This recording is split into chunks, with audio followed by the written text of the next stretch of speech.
Let's take a look at our next problem. I want to simplify this.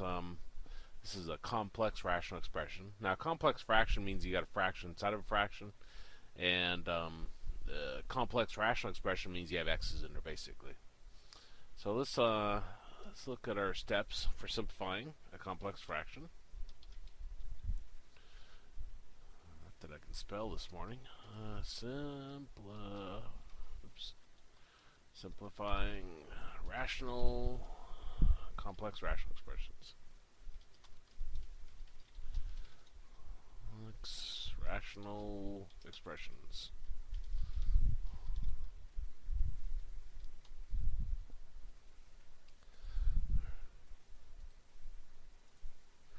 Okay. Now I'm going to give you all the steps here, but the one we're going to be looking at is not that complex. Factor all the inner denominators.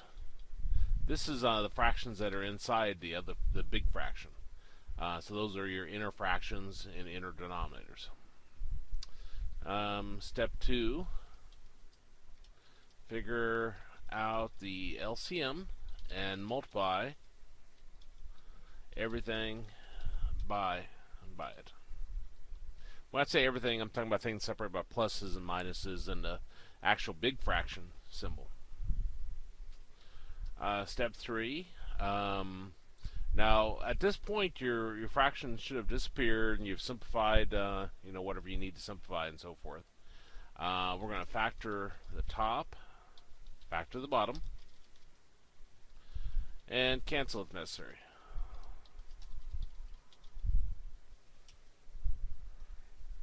Well, let's look at this problem. Like I say, this one isn't that complex, so we won't have to do all these steps. I do very, very few of them, actually.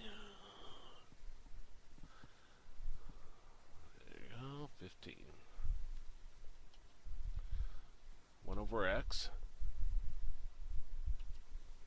minus 3 over 2x all over 5 over 2x plus 7 over x.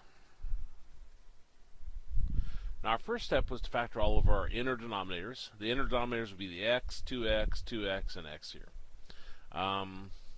Well, there's nothing to factor here.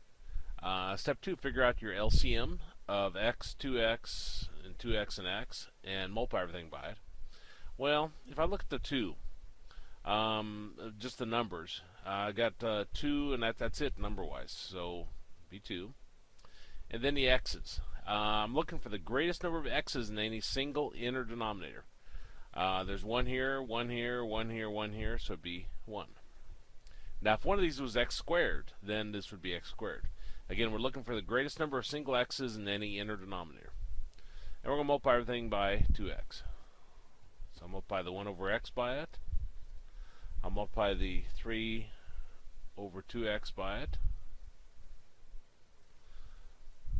I'll multiply the 5 over 2x by it, and the 7 over x by it.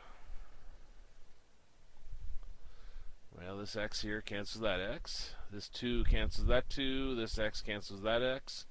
That 2 cancels that 2. This x cancels that x. And this x cancels this x.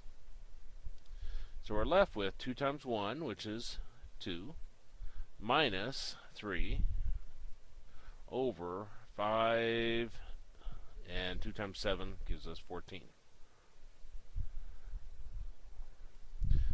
Which gives us negative 1 over 19. Which looks like C is our answer.